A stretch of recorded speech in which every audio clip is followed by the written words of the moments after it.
So transportation, sustainable transportation, that is something we have done luncheons and meetings on CCEs and climate change and sea level rises and the fires and all that, but we've never tackled transportation, which is critical, as I'm sure our speakers will share, that if we want to really meet our climate change goals, transportation has to be part of it. So with our distinguished panel, I will just introduce one at a time.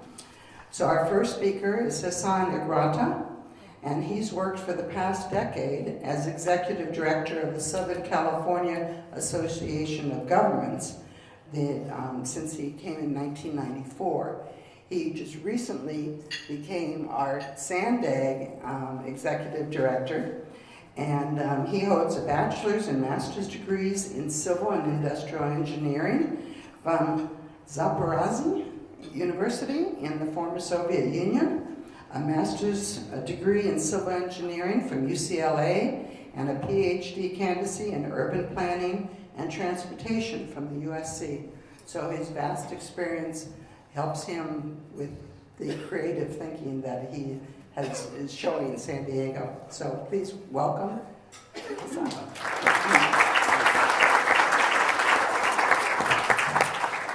Thank you very much for having me. I have 10 minutes, so I'm going to make the best use of it.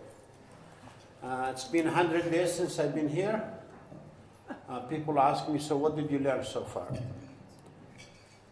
Number one, San Diegans are very relaxed, very laid back. They're against big thinking. The big thinking for them is pie in the sky. We'll do it when we get to it. I came here for one reason only. I had a great career in the LA area. I could have stayed there as long as I wanted to, get paid more money. But I truly came here for the opportunity to do great things for San Diego. I believe that. I believe San Diego today have a system that offer one choice, as to drive from A to B. There is no other choice. 98.5% of us sit in our car, and you can't blame people because that's the only choice available. My job and my team, and Lori from SANDAG, raise your hand, Lori is here, is to put another option for most of us to at least consider. But that option have to be as convenient, if not better, than the car for people to take. And let us not kid ourselves. Adding a bus here, a shuttle there, it's great, but that's not going to change the mode split from 1.5% at all. So yes, call it pie in the sky, call it crazy. I am thinking of big scale transit investment in the county. We asked our board last month to delay the plan for 2 years, at a great risk of losing tens of millions of dollars federal and state funding. But I believe it's time to do it right. The board unanimously agreed. So our planners and engineers, as we speak, are drawing lines on the map to actually give you a network of tunnels, yes, underground systems. Maybe you need to go to Coronado under the bay. That crazy pie in the sky, call it whatever you want. But if you truly want the transit system to be an option, you have to invest money. Give you a couple of examples. How many of you know the LA area? Raise your hand. Okay, so now they're building a subway from Mid-Wilshire, which is downtown, to the sea in Santa Monica, 20 miles. Give me a number. How do you think they're paying per mile, the cost? 200? $1 billion a mile. It's costing LA $1 billion a mile to build that subway to the sea. Is that crazy? Is that too much? Yes, it's expensive. But think about it. They're building a system for the next 50 generation, 100 generation, for the next 500 years. So $1 billion a mile might sound really a lot of money, and it is a lot of money. It is not a lot when you think about it in terms of what you need to do for the future. Go to the next. I have 2 chihuahuas at home, so I love that picture. I've been listening a lot. And I tell you, there's a lot of cynics and skeptics. Doesn't matter. You know why it doesn't matter to me? Because the worst thing is for me is not getting fired. I really don't care whether I do or not. The worst thing for me is with my team denying this region an opportunity to debate a real transportation system. A real system that's going to cost a lot of money, take a lot of time to do, but do it once and do it right. The Delmar Bluff, twice in the last 2 months, something happened there, right? So, people call SANDAG, we went to the state, we applied for money, and we're going to get $30 to $70 million to reinforce the bluff. So I told my engineers, wait a minute. Is every time that something happened, we're going to ask for 30 to 70 million, and sometime might not be there? Why don't we look at things like trenching under the bluff and do it once and for all? They said, oh, this is going to cost $250 million, $200 million. So what? It's cheaper than doing it 10 times at a cost of $70 million. Stop the Band-Aid approach. Do it right. I'm listening, but I'm also making a statement that nothing, no skeptics, no cynics is going to stop me and my team from putting in front of you a plan for the future. And yes, it will be costly. I don't know how much it's going to cost, but it will be costly. And eventually, we all have to pay for it. To the next slide. You know, key moment. I mean, many of you drive the 5-hour beautiful Mid-Coast project. Will be completed in 2021. I think it will be an amazing project when it's completed. I think it will exceed the ridership that we forecasted. But that's one line, and we need several of that, above ground and underground. Next, please. You know, our region is diverse. People tell me, wait a minute, what you're talking about works in Europe. It doesn't work in San Diego. No. San Diego is actually giving its geography. Mexico, the Marines, the ocean, the mountains. It is geographically fit for a good urban transit system. And I'm under no illusion that people are all going to leave their cars in the garages and take transit. But if we go from 1.5% to 10%, we have made a great stride. We have created capacity for the next 50 years.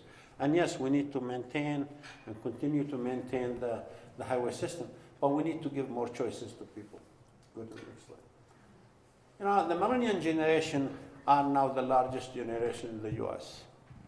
I'm an expert in millennials because I have 2 at home. Frankly, my 2 kids, when the landline rings, they get startled. They don't know what's happening. You know, that's their generation. So there's a video I want to show you about that generation. Computer, order pizza. Of course, Daniel. Fridge, weather. Clear skies in 75. Trash can, turn on the TV. My pleasure. Ice dispenser, find me a dog sitter. Okay. And make ice. Pizza delivered. What's happened to my son? I think that's just what people are like now. I mean, with Progressive, you can quote your insurance on just about any device, even on social media. It'll be fine. Willie? I don't know. So it is not far-fetched to know that very soon you're going to see drones dropping your packets. There's no question in my mind about it. Autonomous cars, they're not going to be 100%, but they're actually operating right now. There's shuttles, driverless shuttles carrying people in the US. San Diego is actually one of the places in the country that was chosen to test autonomous vehicle, and we're moving that way. Is autonomous vehicle going to be here in the next 5 years completely? No. The market penetration will take time, but they're here. We need to prepare for a world that's different. How do you prepare a transportation system for the next generation? You have to get into the technology and the apps. Every one of San Diego should have an app sitting at home, pushing a button, and that app should be telling you how to get from A to B conveniently, paying for it without getting your wallet out. That's what the future is.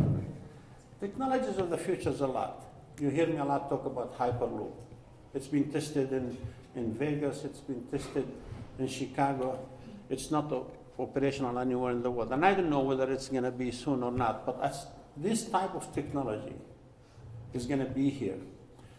2 months ago, Mayor of San Diego, Kevin Faulkner, and myself traveled to LA to Hawthorne to look at the boring company tunnel at the trial. Again, I don't know whether it's going to be operational, but these type of technologies are telling us something. That instead of building a system that costs $1 billion a mile, maybe we could cut the cost cheaper. There is a couple of videos. We'll show one on the Hyperloop. Imagine traveling non-stop at up to 670 miles per hour, above land or underground. This is Hyperloop, a new mode of transportation that has been developed by Hyperloop One. It starts with an electric motor, which is broken up into two basic components: the rotor, which rotates, and the stator, which is stationary. The stator is an electromagnet, so when an electric current passes through it, the rotor is magnetically attracted to spin. Unlike a normal electric motor, the Hyperloop One motor isn't circular, it's linear. And the rotor is on the pod, which is propelled magnetically as it moves over the stator. Hyperloop One's unique technology uses magnetic levitation to guide and lift the pod off the track. Nearly all of the air inside the Hyperloop tube is removed using a series of vacuum pumps. This effectively creates our own sky inside the tube, as if you were quietly flying at 200,000 feet above sea level. This reduces drag so only the smallest amount of electricity is needed to achieve extraordinary speeds, and creates a more cost and energy efficient system than high-speed rail or airline transport. Hyperloop One will be automated by the most advanced systems in the world, allowing a safe and efficient journey that's never delayed or overbooked. Hyperloop is the first new form of public transportation in over 100 years. Fundamentally, it will change the way we travel, work, and live. Welcome to the future. Welcome to Hyperloop One. Right now, if you drive the 15 to Vegas, you will see on the left-hand side, just when you pass the border, a big tube of 500 meters. That's actually what Hyperloop built there as a test trial. And there is a video, we don't have time to show it. But these technologies have been tested today. Whether they're going to be here or not, I don't know.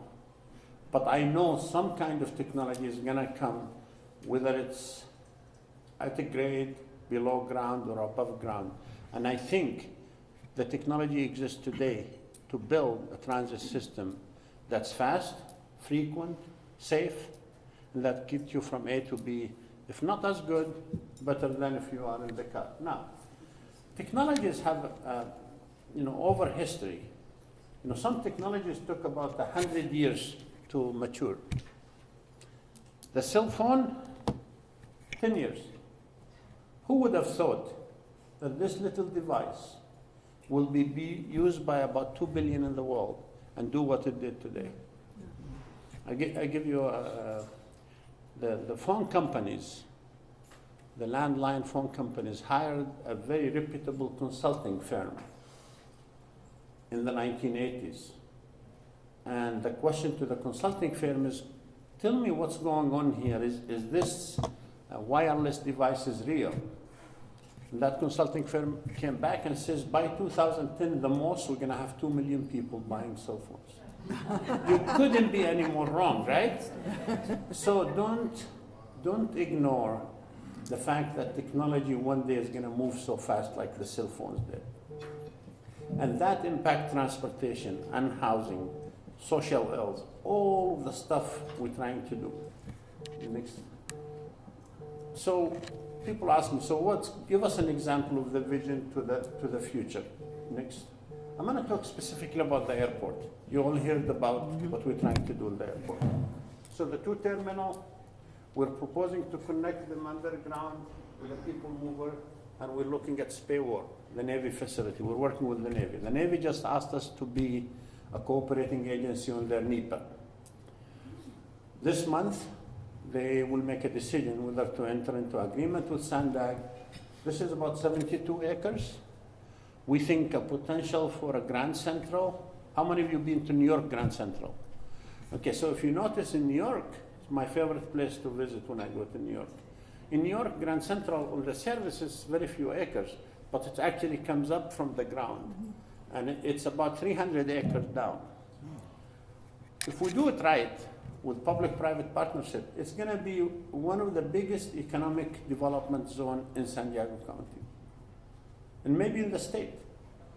Now, why do we need a transit hub to get to the airport? Simply because I think every San Diegan should have the ability to take transit to the airport with one transfer, and should go to the airport as conveniently as you're driving your vehicle. So if you just want to have a direct connection of one line, that's great. But that doesn't get you every part of the county. So if you're in the North County and you want to use the coaster, that coaster needs to run every 5 to 10 minutes. If you're in the East and South County, you should come directly in an express train and you have one transfer to the people mover. That's how transit works. You should not expect people to take transit simply by saying, well, let me just add another line. You need a totally relook at how we do transit, how Europe did it, how the Far East did it. That's what we're doing in SANDAG. And the airport, a lot of people are telling me, too big, we're not ready for it, let's just do this. Fine, at the end of the day, it's not my decision. It is the board decision. But shame on me and my team if we don't put in front of them what we think is right. And what we think is right is a major transit hub in San Diego to do that. My 10 minutes are over. Thank you very much for having me. I hope to come back and speak about the actual stuff we're doing at San Diego. Thank you.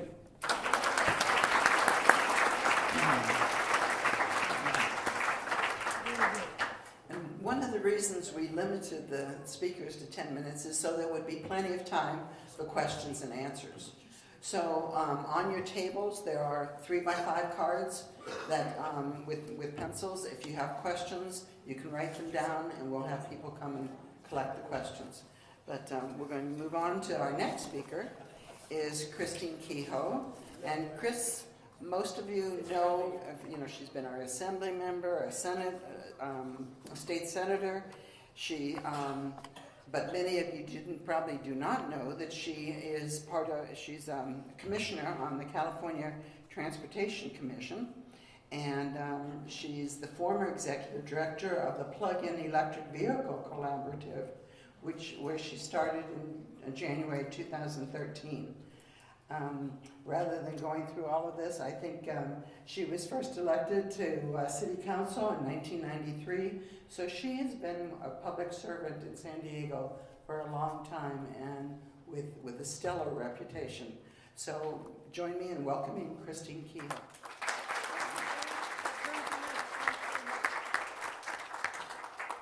Hi everybody, good day, great to see you. I'm very happy to be here with the League. Thank you for inviting me, and thank you for putting together this excellent panel. You've got some real experts here. I am very familiar with the League, and I think I see good friends, longtime friends at almost every table, so I very much appreciate the warm welcome. I'm going to dive right in. I'm trying to keep myself on time. I was a little bit intimidated following Hasan, but you were very cordial today.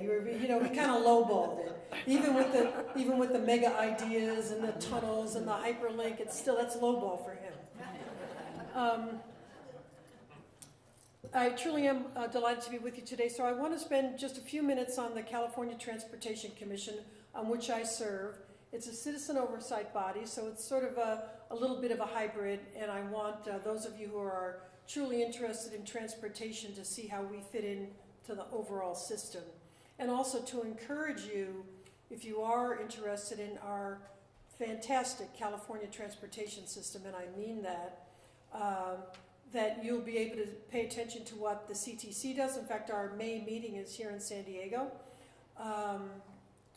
and where we meet around the state, and also plug into, via the CTC, what happens at local government, say the city of La Mesa with Councilmember Colin Parent, or down at SANDAG with the regional government looking at our transportation needs. So it is a big and complex system, but you are, and the league members I know are capable of understanding it and figuring out a way to influence and engage with our transportation system.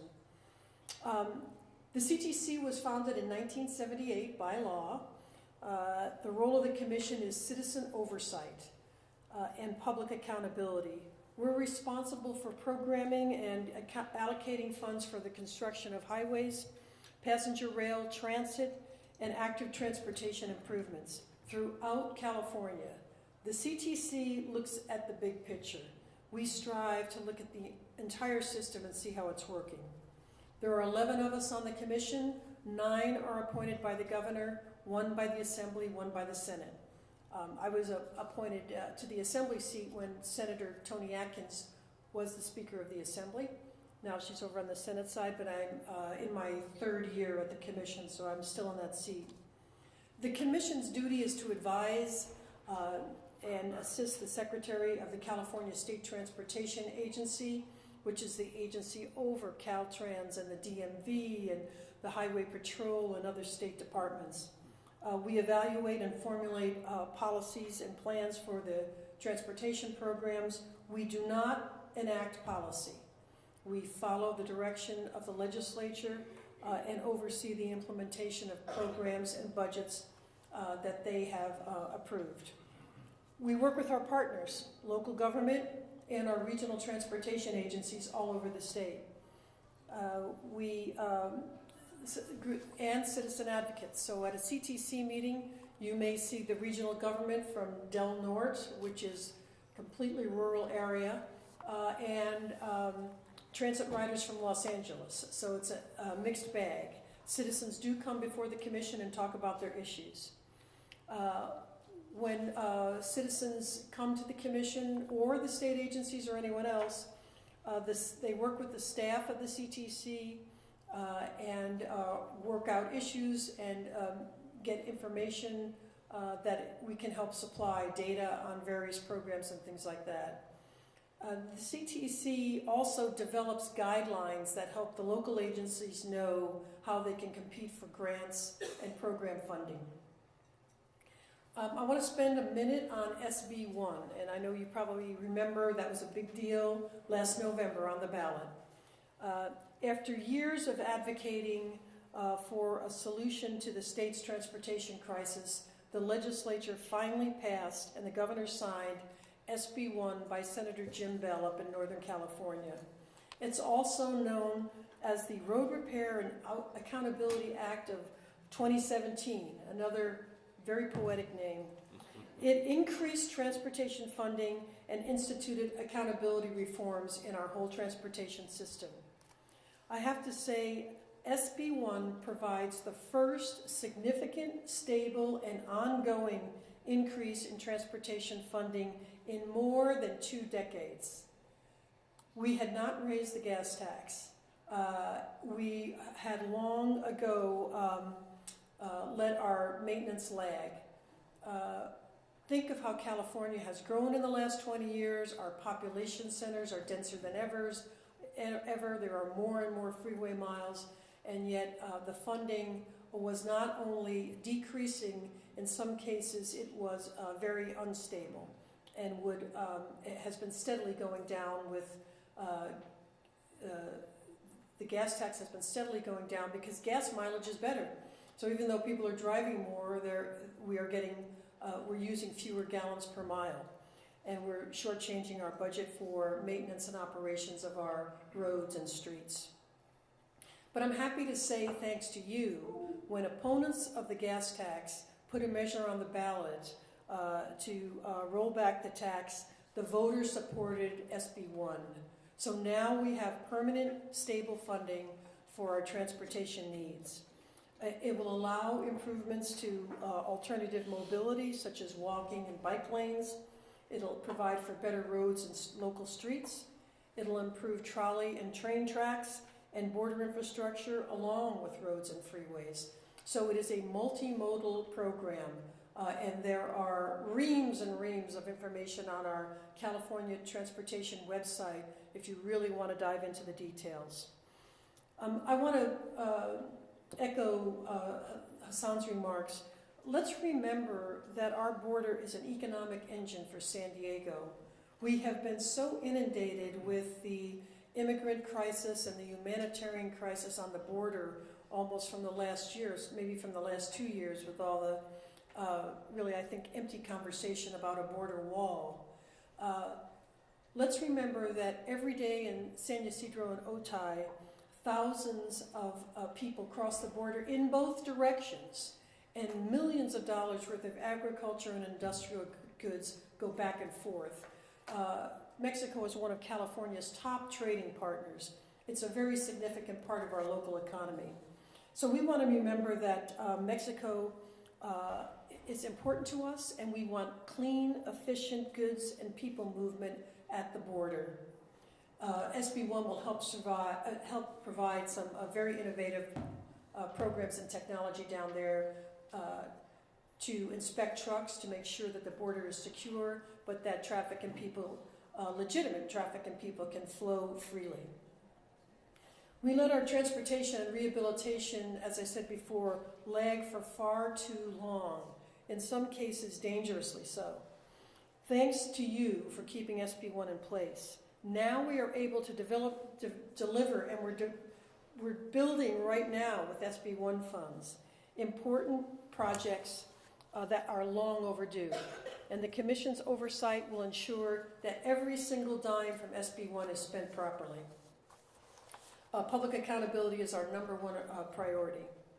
I want to also just spend another couple minutes on California's leadership in climate change debate. Under Governor Brown and now continuing under Governor Gavin Newsom, California has been truly a global leader in climate policy.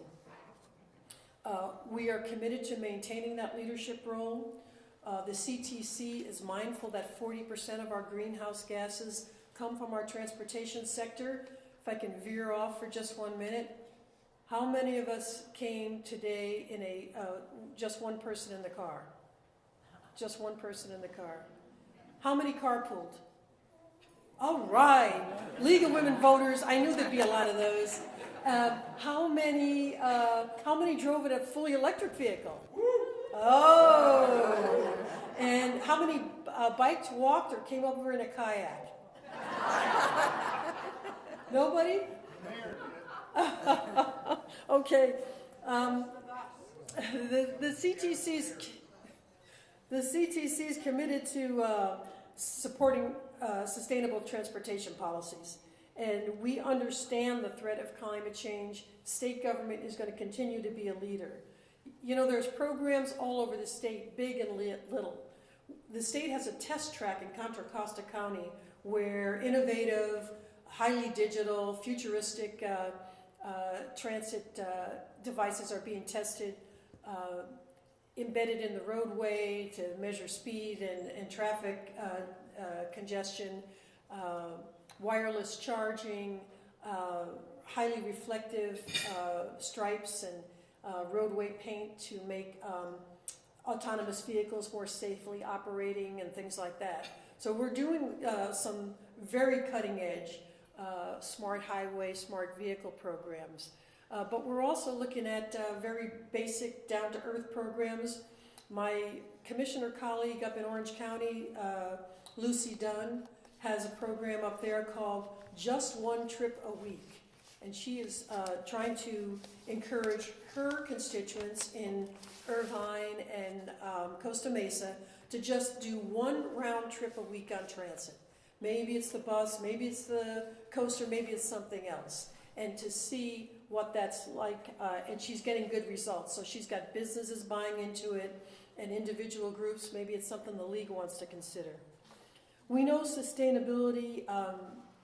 We also are transitioning to more electric vehicles in state agencies, very important. Yeah, I get it. Electric vehicles don't solve our congestion problem, but they do solve some of our pollution problem. And I'm still a big believer in electric vehicles.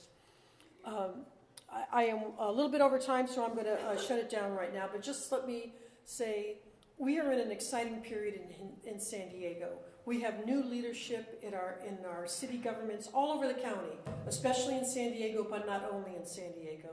That's going to impact what Hasan can do at SANDAG. People are looking for innovative ideas and new ways to do things, and building a transportation system that's convenient, that's clean, and that's equitable for everyone. So thank you for having me here. I was delighted to join you, and let's get working on good transportation.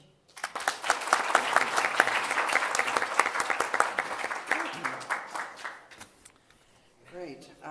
So our next speaker is Colin Parent. And Colin is the Executive Director and General Counsel at Circulate San Diego.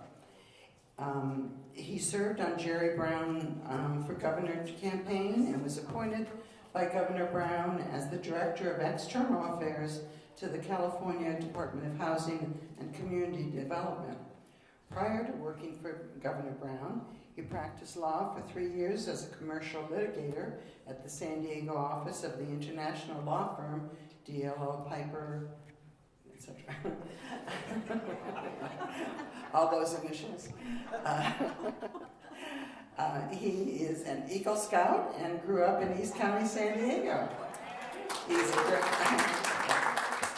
He's a graduate of the NYU Law School and UC San Diego, and he's also an elected member of the City Council of La Mesa, California. Welcome, Colin. Hey, thank you very much. So thanks to the League for having me. I really appreciate it. Raise a hand. Anyone from La Mesa? I saw Richie back here, right? Oh yeah, a couple? Okay, good, good. All right. Yeah.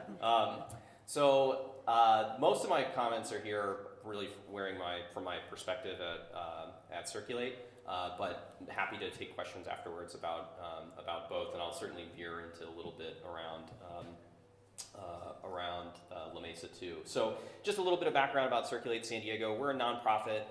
We operate throughout the region. We really focus on three main things: public transit, street safety, and sustainable growth. A lot of our work that you'll see us in the newspaper about is advocacy and research. We put out reports, we talk to the press, we advocate for positions, but we also do a lot of fee-for-service planning work. We do safe routes to school programs, we do pedestrian master plans, we do a lot of community outreach for other things. So we're a real small but mighty full-service planning firm. We have planners who do that, not the lawyers on staff. So I don't meddle with their work too much. So before I go to the next slide, so let me tell you a little bit about some of our past advocacy work related to regional transportation goals. So in 2015, SANDAG was updating their regional plan, which is something they do on a regular basis. It's something that Hasan has shared with the agency is planning to do now for their next iteration. And in 2015, a lot of the advocates, including Circulate, were concerned that the agency was not putting enough resources toward public transit, to walking and biking, and to addressing our greenhouse gas concerns. And then at the same time, the city of San Diego separately was adopting its climate action plan, right? A pretty robust document, probably a leader in the nation, something that politicians and advocates are pretty proud of. And so at the time, we were saying, like, well, okay, well, let's see, these should inform one another, right? And we looked at the SANDAG plan, and we couldn't really tell with the data that they shared, and so we did a Public Records Act request, and we said, okay, well, if the Climate Action Plan for the City of San Diego says that near transit, more people need to walk, bike, and take transit in the future, like, how does SANDAG's plan do that? And so we asked SANDAG for the data, and to their credit, they said, okay, yeah, you're entitled to this data, we'll give you the data. And so the next, if you go to the next slide, we'll show a report that we published. It was called New Climate for Transportation. We published this with our partners, the Climate Action Campaign, and released it with a variety of allies. You can still see it online. It still gets referenced in the press. I think it was just a couple months ago we had the last reference in the press. And basically what it showed is that the mode shares, the share of people who are expected to walk, bike, and take transit by the Climate Action Plan, which is on the bar on the right, this was not expected from SANDAG, given what they understood about the investment that they were making. So it really was a pretty stark set of data that showed that what SANDAG was preparing and planning to do was going to be inadequate for the city of San Diego to meet its climate goals. So in the interim, a couple of things have happened. So a lot of jurisdictions beyond the city of San Diego have adopted climate action plans, including the city of La Mesa and most other jurisdictions in the region are at least working on them. And then also the state is making some pretty strong mandates and that's part of why you're hearing from SANDAG that they're making a real different approach to their updated plan so that they can meet these climate goals. Now, before the decision to update to make a really big change to the plan was brought into place, the SANDAG did release some scenarios about what their transportation update may look like. This is before Hasan came, so I can say this without providing any offense. But you can go to the next slide. And the city of San Diego asked for data to say, okay, well, thank you for those 3 scenarios, but what are they going to mean for mode share? And the data is here presented to you, and it's not much better, right? And so this is a persistent challenge that we have as a region, that in order to make the kinds of investments that we need to meet our climate goals in transportation, we have to do more than the status quo. We have to do more than what SANDAG as an agency has been willing to put forward for public decision makers. And so, okay, so like, all right, so everything's terrible. We can't solve any problems. No, that's not the answer. There's actually stuff that we can do, and so the rest of my presentation will be about some of those things. So let's go to the next slide. We put a report out last month, about what the potential of an MTS ballot measure may look like. So MTS has new authority. They can go out and seek revenues to fund transportation. Our research showed that an MTS ballot measure could raise $10 billion over 40 years. And we identified, this is just sort of a sample of what it could choose to fund. A ton of money in transit capital, a lot of money in transit operations, some local money that would go to cities for street repair. The voters, by the way, polling shows that they're the most interested in that, which is okay, because most voters are motorists, and that's fine. But you need to make sure that the streets are well repaired for buses to run on them too. So there's a key transit nexus to spending money in that way. So it's $10 billion. Could make a really big investment. But I'll just remark on some of the data that Hasan had shared.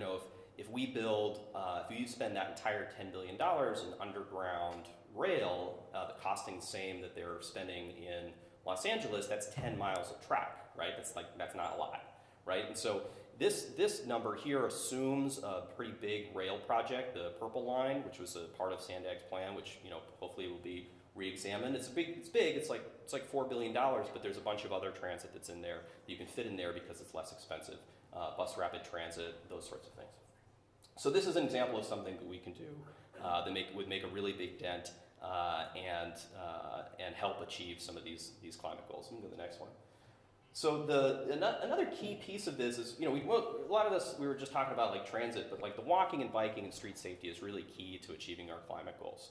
So Circulate San Diego launched a campaign called Vision Zero. It's part of a national movement to try to meet the goal of having 0 traffic fatalities by 2025.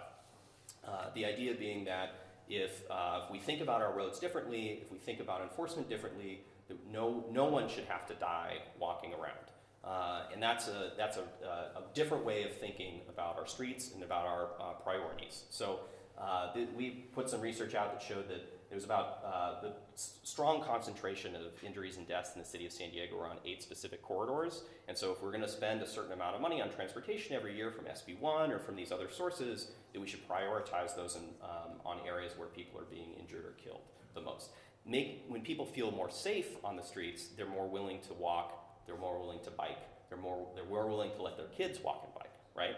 And right now, a lot of people don't feel safe, and they have good reason to not feel safe. So this is part of this is just a moral imperative. We should be making sure that our neighbors and people we share the streets with live, but also it's an important component for climate, addressing climate as well. So we can go to the next slide. And then, finally, we can also just do a much better job with our bus network. And this is something that is, it's a little less sexy than Hyperloops, but it's also something that's a lot more tangible and something that we can make some improvements on today with really reasonable amounts of cost. So there are a ton of bus routes that get clogged up in the same traffic as ordinary car drivers, and it gets a lot worse during commute hours. There's no reason we have to do that. So in other jurisdictions, they have made choices about how they use their right-of-way, their existing right-of-way. We're not even talking about building new things. They're saying, listen, let's just take that road that's there and let's set aside a share of it for more efficient modes of transportation, the bus, right? You can get more people to move faster in a single vehicle than by doing things like,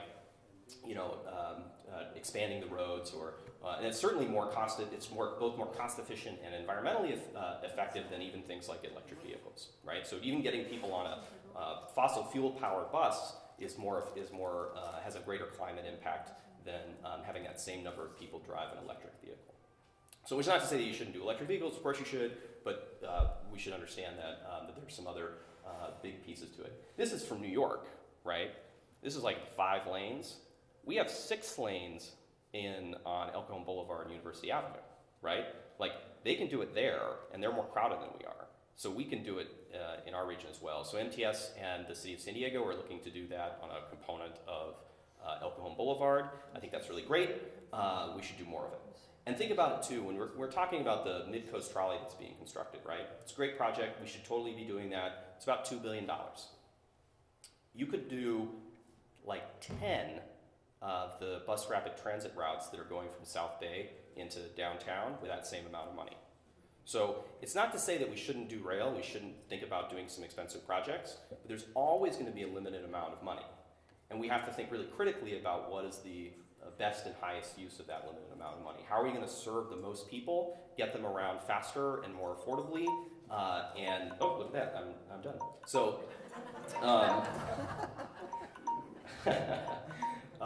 So, but anyway, so all it means to say is like some of these very basic analog solutions we can and should use, and they are going to be able to make a big and immediate impact, but it will require us making some different choices about how we use our public resources and rights of way. So with that, thanks everyone, and I'll be happy to have questions after the last speaker.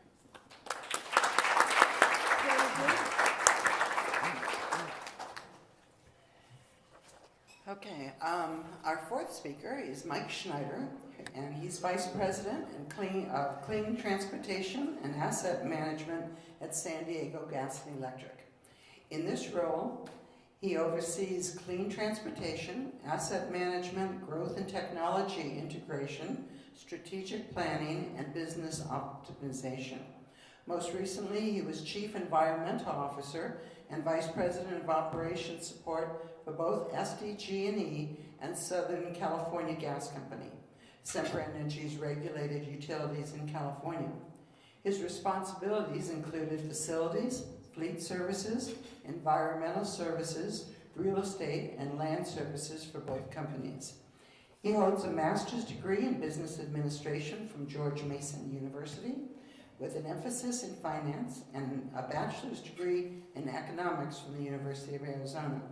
He serves on the advisory board and director's circle for the Lambden School of Accountancy at San Diego State University, the board of directors of the San Diego River Park Foundation, and the National Board of Advisors of the Eller College of Management at the University of Arizona. Please welcome Mike Schneider.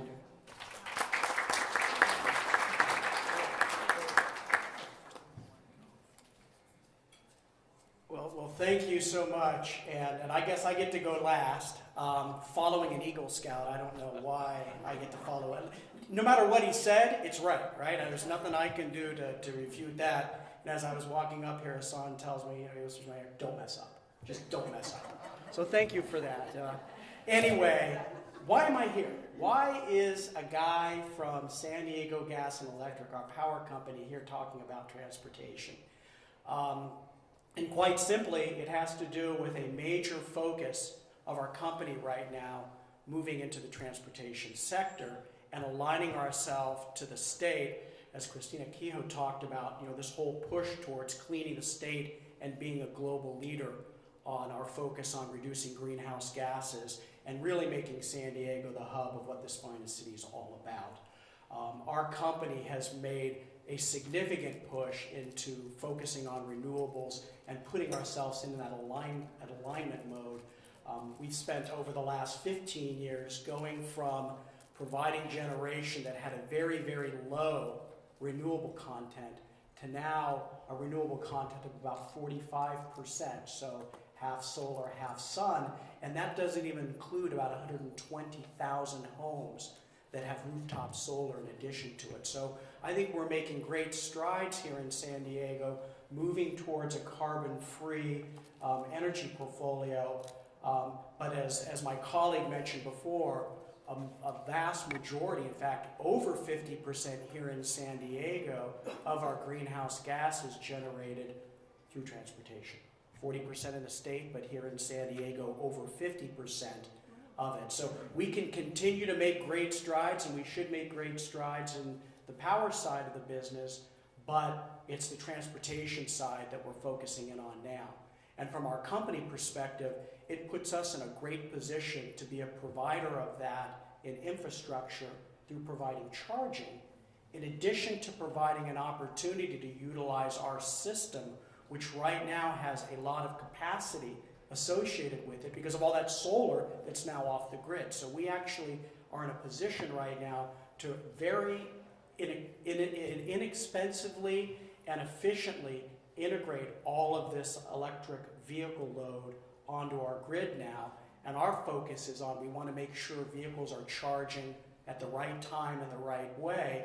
And believe it or not, a lot of times that's in the middle of the day where we have an abundance of solar. So much solar we're curtailing it, or we're sending out estates at pennies on the dollar, which to me, as an economist, is almost like blasphemy that we're here having so much abundance of clean energy and we're not taking full advantage of that. So from our perspective, being an enabler of this market just makes so much sense to us.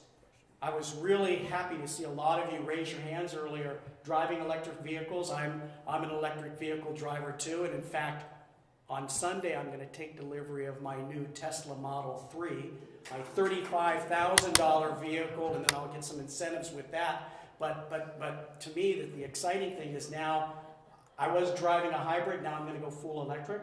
I'm going full electric at a price now that's sort of the buy-in for a new vehicle, which is really exciting. My range is going to be 320 miles, so I'm going to have a lot of range now in my ability to drive. And now the issue is just making sure we have adequate charging. And so I think as people are thinking about whether or not they want to have that next vehicle be an electric vehicle, that's one of the big things we've got to focus in on, is making sure we have that charging infrastructure available to you. Available, reliable, and priced right. So a couple of fallacies and facts I wanted to point out to you guys is, first off, talked a little bit about the vehicle side of it. I think there's that fallacy, gee, can I even afford one of these vehicles?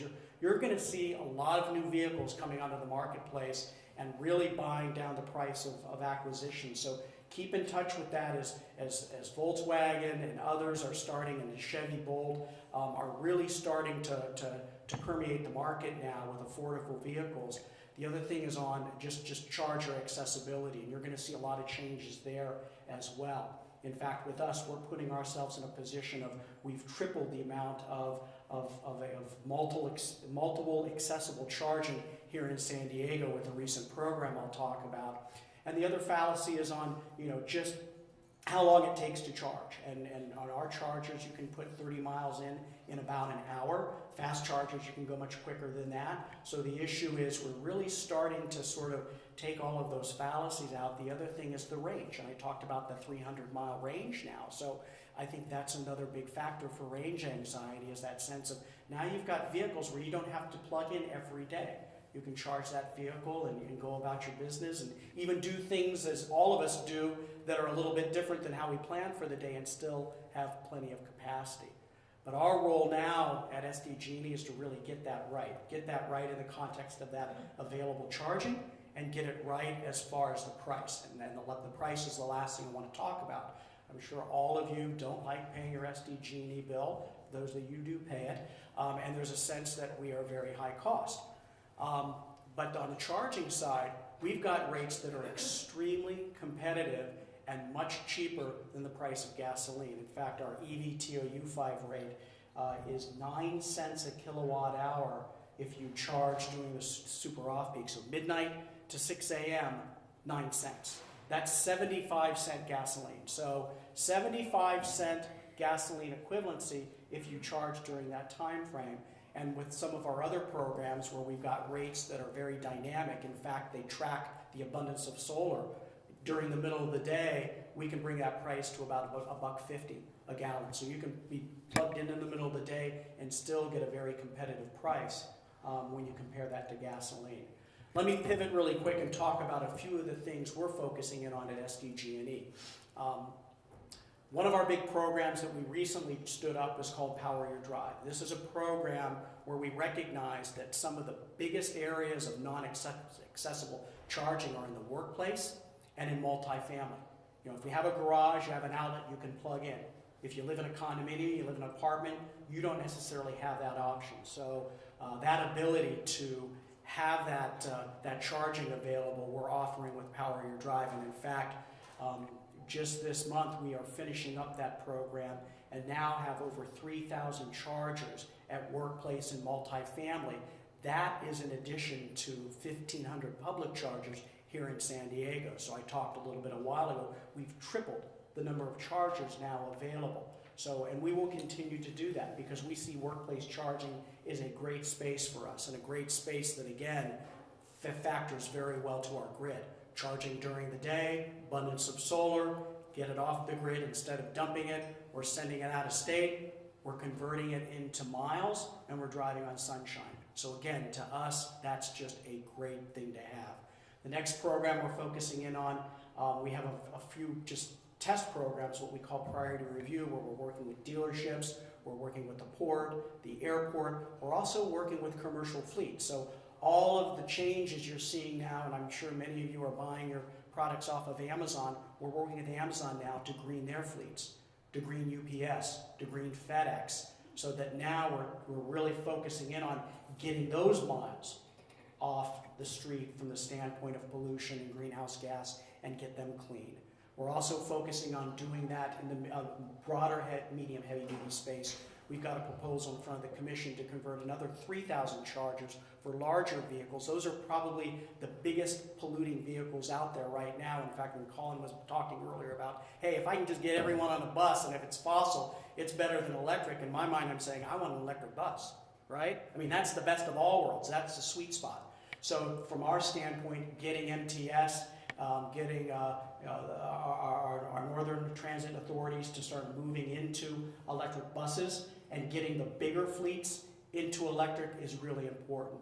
The other reason it's very important is called social justice. A lot of the pollution is taking place at ports and taking place on roadways where we have folks that don't have choices about where they live, and they're the ones that probably are the most impacted by asthma and other things. So if we can really focus on cleaning those industrial roadways, that just provides us with a better social good overall. And to us, it just makes a lot of sense because, again, we're facilitating those climate action plans and we're moving in that right direction overall. So what do we need? But beyond just kind of moving forward and doing what we're doing, we're recognizing that this is a new business for us. I mean, this is our charter now, sort of moving into this transportation space. We're not a transportation company. So partners like SANDAG, working with you, working with the Department of Transportation, working with Circulate San Diego, working with others, charging companies. That's our new business. We've sort of moved away from this vertically integrated, we can kind of provide it all soup to nuts into a world where we're recognizing that we don't have it all figured out, but we've got to get these partners in line so that we're all doing it right and doing it together a good way and providing benefits here to San Diego to, again, continue to make us that wonderful city that we are. As was mentioned earlier, I used to be the chief environmental officer of this company. I take that very, very seriously. And I know about the wonderful biodiversity, the beaches, the things we have here that are jewels to us that we want to continue to have for our next generation, the next generation, and the next generation. And it's that partnership that we've really got to figure out and work together on to make it all happen. The governor's got a goal of having 5 million electric vehicles here in the state of California by 2030. That translates into about 500,000 here in San Diego. We have about 35,000 today. So 35,000 vehicles today with the infrastructure I just talked about, and in 10 years, moving that to 500,000. That's an amazing uplift, but it also provides us with a pathway that gets us to our greenhouse gas goals and being a world leader. So I think if we can all partner together and sort of continue to focus on that goals and figure out that collective, we'll make that happen. And so from our standpoint, it's being able to do that and do that in a way that makes a lot of sense and again, serve San Diego best. So with that, thank you guys very much, and let's see more electric vehicles out there. Thanks.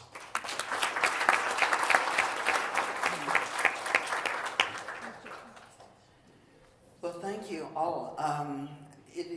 To me, it's inspiring to see that all the players, or most of the players that are involved in transportation, working on common goals, makes me feel like that even though the challenge in front of us is huge, it is something we can do if we put our minds to it. So with that, I will start with these. We have a lot of questions here.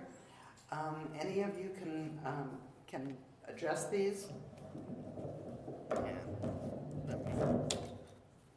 And so we'll pass the mic. All right, the first question, as people move away from driving gas-powered vehicles, how do we continue to fund transportation with the gas tax?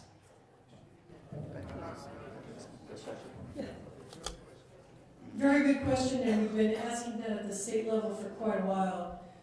One idea is, and it was brought up during Governor Schwarzenegger's term, is to somehow account for a charge based on vehicle miles traveled.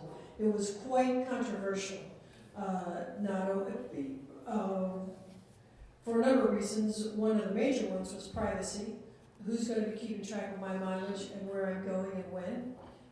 Very personal question for some people, for most people, I think. It went dormant. I think Governor Schwarzenegger's DMV director brought it up and it died a quick death.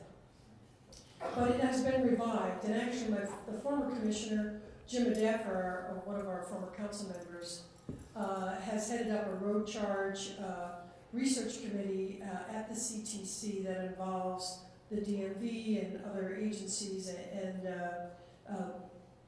regional transportation agencies. And they are looking at practical ways to track vehicle miles traveled on an opt-in basis. So I actually had a little device stuck under my dashboard for months and months, and it clocked my miles, and I could keep track of it. I could turn it on and off. They would know, of course. I think I could keep just have them count the miles, not the locations and things like that. So there was some flexibility. That would allow us to assess vehicle miles and put a price on them and charge accordingly. That doesn't take care of all the questions. You know, it's a big state, 40 million people in California. Very hard to get one set of rules that fits everybody. Because if you're up along the Oregon border and your county has, 20,000 people or 200,000 people, you are probably driving a lot more than those of us who live in urban areas, not counting the supercomputers. So, and some businesses depend on driving more than others, agriculture, etc. So you really have to work in a lot of factors, but vehicle miles traveled is one thing. There are different ways to tax vehicle purchases that we're not currently doing, but could. As we all know, the European countries have much higher taxes on single vehicles, prohibitively so. In Denmark, it's almost twice the price of the car. So there's lots of different ways to do this. It all needs more work. All right, thank you. Are there plans for mass transit from downtown San Diego to Balboa Park? And I'd like to add, from anywhere in the county to Balboa Park. I was there Sunday and just it was crazy. So many wonderful things happening in the park, but we need some kind of transfer. Yeah, just, maybe Hasan has some other ideas about what's in the future, but just FYI, everyone, there's transit to Balboa Park. Already, yeah. Right? Like there's a bus line that goes on 6th Avenue, and it goes like every 15 minutes and it gets you right there. And there's another one that goes on Park Avenue, right? And plus, I'm not even. And then there's a bunch of them that go, east-west. So one of the right. So there's transit to Balboa Park, like hooray, right? So one of the things that I think we really have to think differently about transit is we have to. There are a lot of people who've never heard of them to ride the bus. Okay, that's an issue, right? And so part of that is that we have to. There's a big racial and class divide by who rides the bus, and that's not just a San Diego thing. It happens in a lot of jurisdictions. But we're going to have to think about that and try to address that and get people more comfortable on that. So one of the programs that we do at Circulate San Diego is it's called Transit for Fun, and we'll actually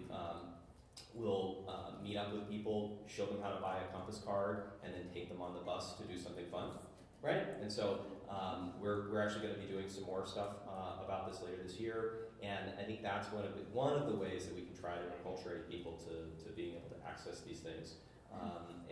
Because sure, would it be preferable to have a train that ran right in there that went to every other place in the county? Sure, but that's really expensive, and maybe that's not the top priority. But let's figure out how to get more people to be more comfortable using the resources that are already in play. Partnering with the league, for instance. So this is what's fundamentally wrong with transit right now. Is we have a bus like Collins mentioned, and it goes every 15 minutes, and nobody rides it. Now, how do people get from their homes to the bus station? How do they get from the bus station to their destination? How do they pay the fares? Are they safe? These are fundamental questions of why transit is not working in many places. By the way, transit ridership is declining. In LA is actually transit ridership, even though they're building tens of billions of dollars, is declining because they're not paying attention to those important details that if you want me to ride something in a market economy where I have a choice, make it as convenient. Second, thank you. Second, like the Senator Kehoe mentioned, we're spoiled, in our nation we're very spoiled. We pay a small fraction of what it costs to take a trip. In Europe, they have been paying $10 a gallon for gas for the last decade. And when our gas goes up to $3.50, said, "Oh my gosh, gas price is up." Imagine if we start. Yeah. Imagine if we were to say, okay, you have a bus that goes every 5 minutes, and you have a way to get from your home to the bus station, from the bus station to your destination. Imagine if I say that's a choice. The other choice is to drive, which is in a market economy you should be able to do. And by the way, it's going to cost you $3 a mile. You will think about your choices. Mm-hmm. But before you start charging, you need to provide those choices. And our job, all of our job, is to make sure we put those choices, price the system right, and then trust me, people in Balboa Park will be taking the bus that Colin is talking about. Wonderful. And as we start, I guess all of us are aging, and if we're lucky enough, we will get old enough that we can no longer drive, and having these opportunities are going to be more important. This is for Chris. Is a moratorium on new freeway construction possible? I think many people would like the answer to be a resounding yes. And I don't know really, to be honest with you, if I agree. We are doing more in San Diego than ever, and I do think there's a shift taking place in our community that will see more other modes being supported. Bike lanes, walking, better transit, better trolley, etc. But as I keep saying, California is 40 million people with lots of different transportation needs, and we are going to need good roads in rural areas and metropolitan areas, at our ports, land and water and air, for decades to come. It is one of our economic engines. So I think, like on the I-5 corridor north, where there's a lot of construction, the actual lanes being added are very minimal. More is being done on the railroad tracks. More is being done on, not dollar amounts, but we are adding new bike lanes. We are adding new walkable approaches across the lagoons. So I think we can curtail the lane miles, but I don't think we're going to have a moratorium on lane miles in a growing California. I don't know if anybody else wants to add something, Hasan?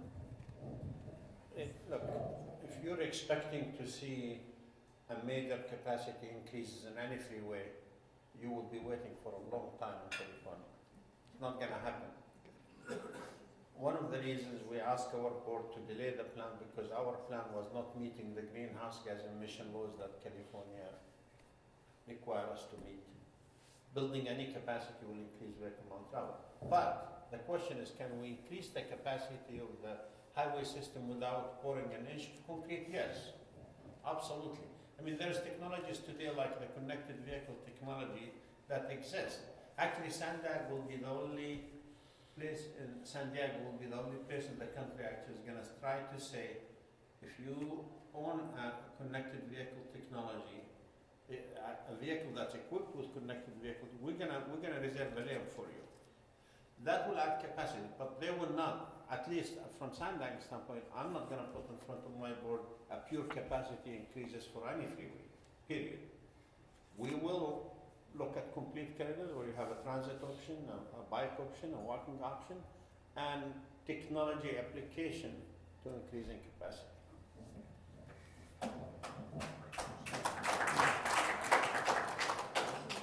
Okay, San Diego is perfect for bicycling as transportation. Is there some way to put immediately more money toward funding bicycle infrastructure in order to reach our CAP goals?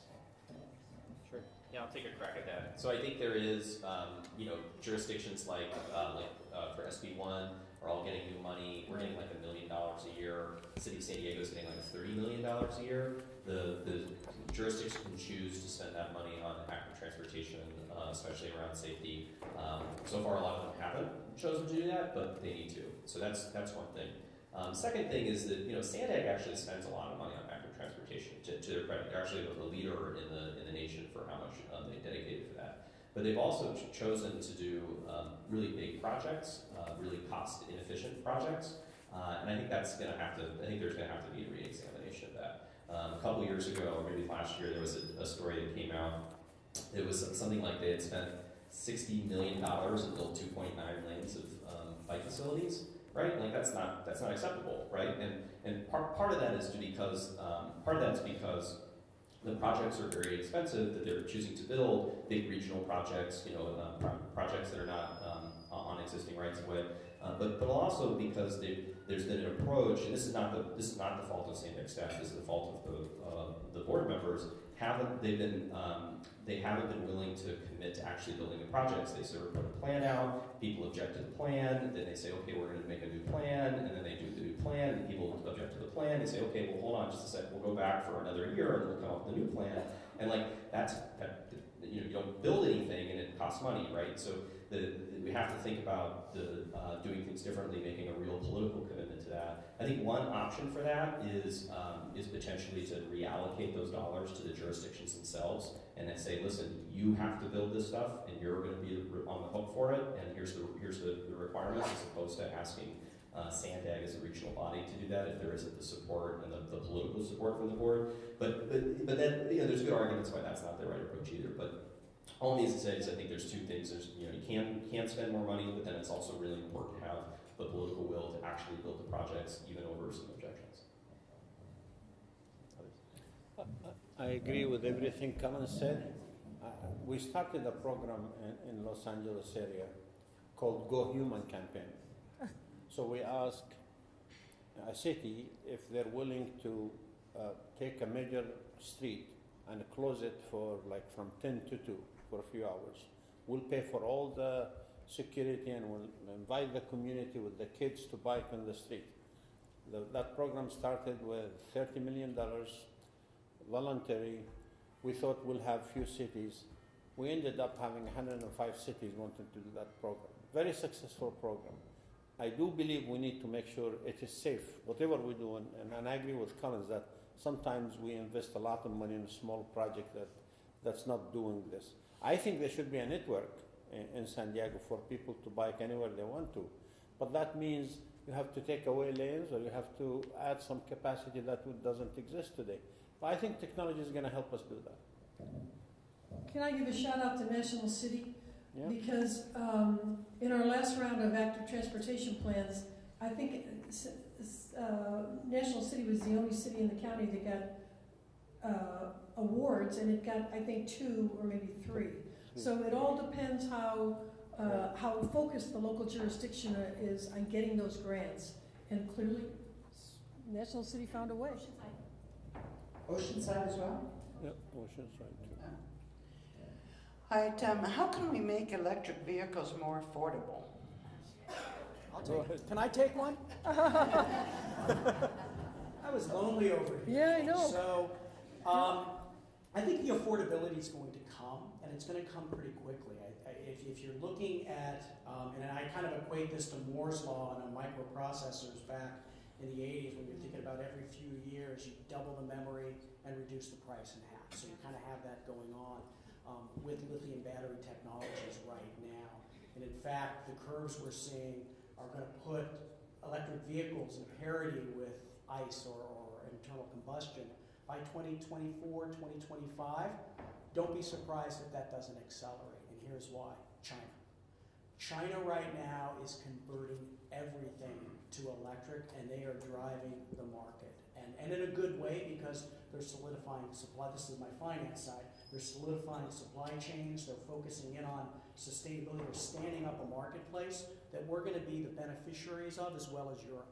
As Hasan mentioned earlier, Europe is really focused in on these areas and really focusing on cleaning their networks as well. So when we have this going on, it's putting us in a position where that price is coming down relatively quickly. Right now, we have a lot of subsidies in place with the CAFE laws, the federal subsidy of $7,500. You will see that, and hopefully that will continue for a time frame where people will feel compelled to get into electric vehicles, but those prices are coming down very fast. I mentioned, the Tesla Model 3. That Model 3 right now is an engineering, a spectacular engineering product, and others are trying to replicate that right now as far as that price to marketplace. And what you're also seeing is you're seeing a big shift in the cost over the life of the vehicle. So as an owner, once you own an electric vehicle, you no longer have to go in for an oil change. Right. You no longer have to go in for a lot of the maintenance that is required in your regular vehicles. And that over time, and we've all gone to those deals, gone in and, that, $1,000, that's $5,000. Now think about not having that anymore, where you're just replacing tires. And 10 years in, your battery will degrade to a certain level, and those are the things we'll be figuring out over time. But I think the buy-in is here, and the prices are coming down very rapidly, and you're seeing it now in those new prices and in those new lease offerings. What the dealerships are going to have to figure out is what's their business model for the future, because now they're not going to have those maintenance and those other costs to for their profit motivation. How are they going to be in this business going forward? But I think you're seeing a lot of tailwinds right now in this area and a lot of focus downward. I don't know if anyone else wants to add in, but that's what I'm seeing. Good points. All good points.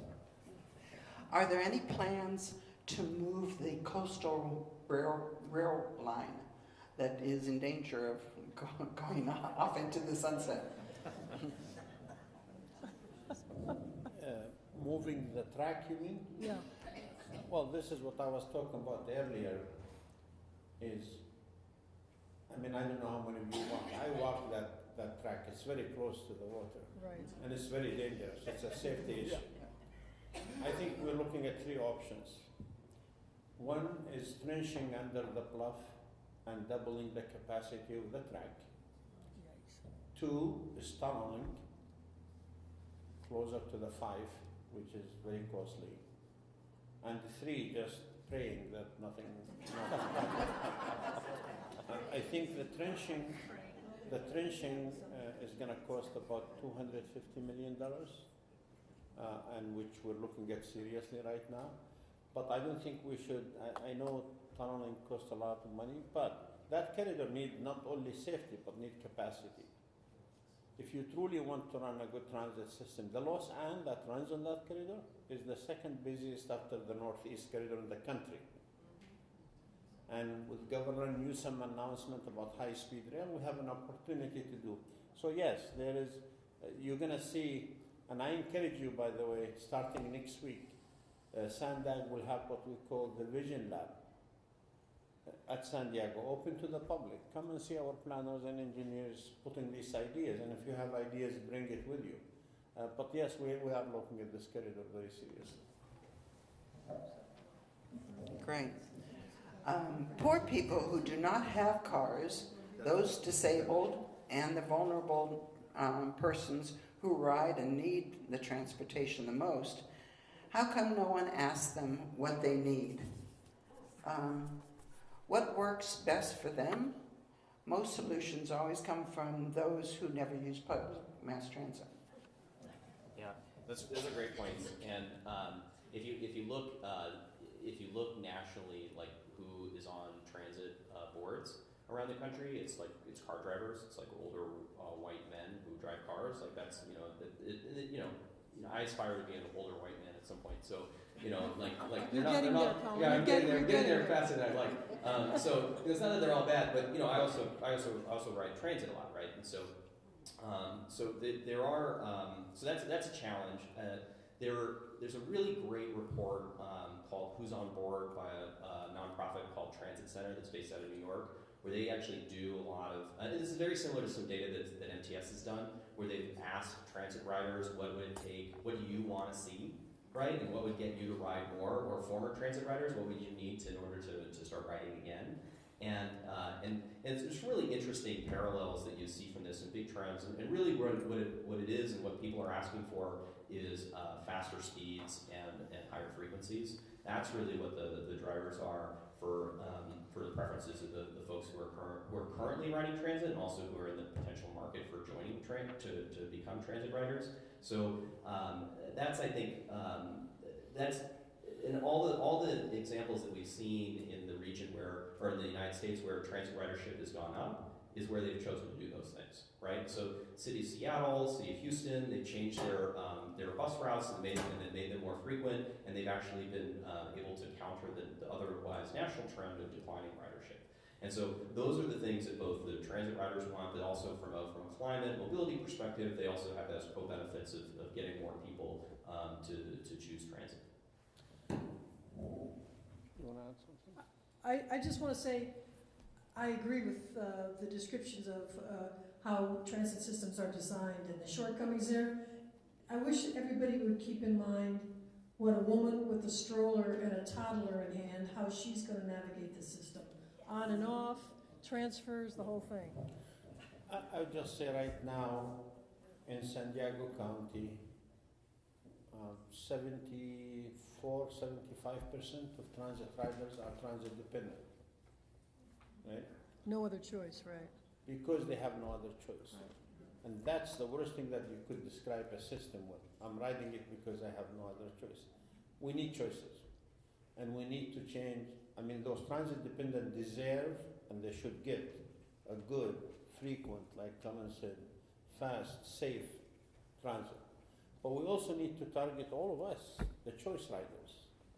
You cannot have a system that's going to contribute to the well-being and the quality of life with just the transit dependent. You need more than that. And I'm not saying we need 100%, but we need, let's go 10%. 10% is not hard to do. By the way, from an engineering standpoint, most congestion on the freeways are caused by the last 5% of the cars entering the system. Okay, so you're going free flow, and then the last 5% causing all this congestion. So if you take that 5% and put it in transit, you will have a capacity for a long, long time. So I think we need to do everything that Colin said, but we also need to make transit a transit for choice rider, which the senator mentioned what they're doing in Orange County. They're trying to get business people to take it at least once every week. Does Mike want to say anything? No, I'm good. I was listening to a statistic about that last 5% and doing the calculations in my head. That was a very compelling fact. Okay, well, I'm watching the time here, so I'm going to try to combine two questions together to finish this up. One is, since transit decisions are closely linked to existing planned land uses, how would those two considerations occur? And the other is, what do you think about congestion pricing? Love congestion pricing. I think congestion pricing is a must if you want people to use transit. I do think that land uses, it's a sacred cow for local cities. I think most cities are practicing exclusionary zoning. Not in my backyard, I don't want transit in my city. I think this is wrong. I think SANDAG should stop investing in cities that are not willing to do the land use with it. I think we shouldn't see any transit station with ghost parking lots. I think it all should be developed into housing and mixed land use development. And when you do that, you should price the system right. You might not like it, but this is going to be the theme for how you manage congestion, is congestion pricing.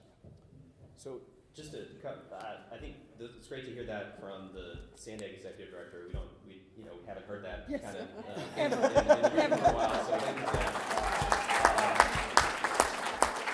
So a couple of things.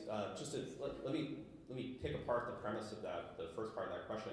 I actually don't think that transit is largely planned on the basis of land uses, right? And that's actually been a problem for the region, right? So we've actually built our trolley line and among other things based on where existing legal rights of way existed and where it was easier to build, and it wasn't based on where the likelihood was that people were going to be able to live or work near those places. So you see some really interesting maps about like the green line that goes around the 8 corridor. Like it stops in a bunch of places, but it's also like right next to the freeway. So like all the like a big half of the land where someone might live or work is taken up by a freeway, right? So there's just like not a lot of people who are able to access that line. And so so that's a problem. We have to change that. Now I think that the other thing is just let's talk about congestion pricing for a second. There's a lot of times when people talk about, so yeah, let's do something like that, right? But generally people are talking about congestion pricing like they're talking about doing in Manhattan right now, or they're talking about doing in London. It's actually, well, so first of all, step one, we're calling it decongestion pricing. Okay? It's decongestion pricing. And then the other thing is, right? No, but the other thing is that a lot of times people are, most of the cities we're talking about are talking about doing, creating a cost to come into an urban core or to a particular geographic area, and that's to try to make sure that there's a cost associated with it, and actually to decongest. A lot of the conversation we've been having, I think, in Southern California, including LA, is in San Diego, it's not decongestion pricing. It's more like a fee for vehicle miles traveled and pricing driving more generally, which I think is also fine. But I think they're kind of distinct concepts.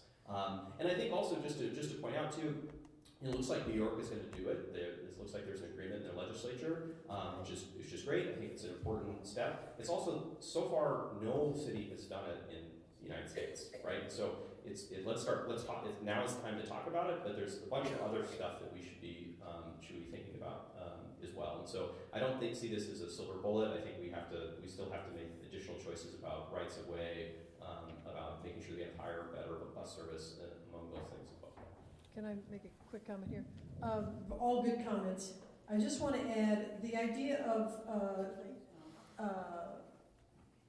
weakening local control on land use is under a hot topic of discussion right now in Sacramento, and you may have read recently that the governor and the state agencies are going after the city of Huntington Beach for not complying with the housing plan or a density plan. So that's going to be an issue to watch, and I think we're going to see more state engagement with local land use when it comes to housing and transit and transportation. But I think it's going to be a needle that moves slowly, because the League of Cities and other powerful interests are going to really fight that for as long as they can. It will not be one or two battles. It'll be many, many battles. Okay, I promised the speakers that we would hold to this time, so please join me in thanking them. We have some presents for them. Thank you.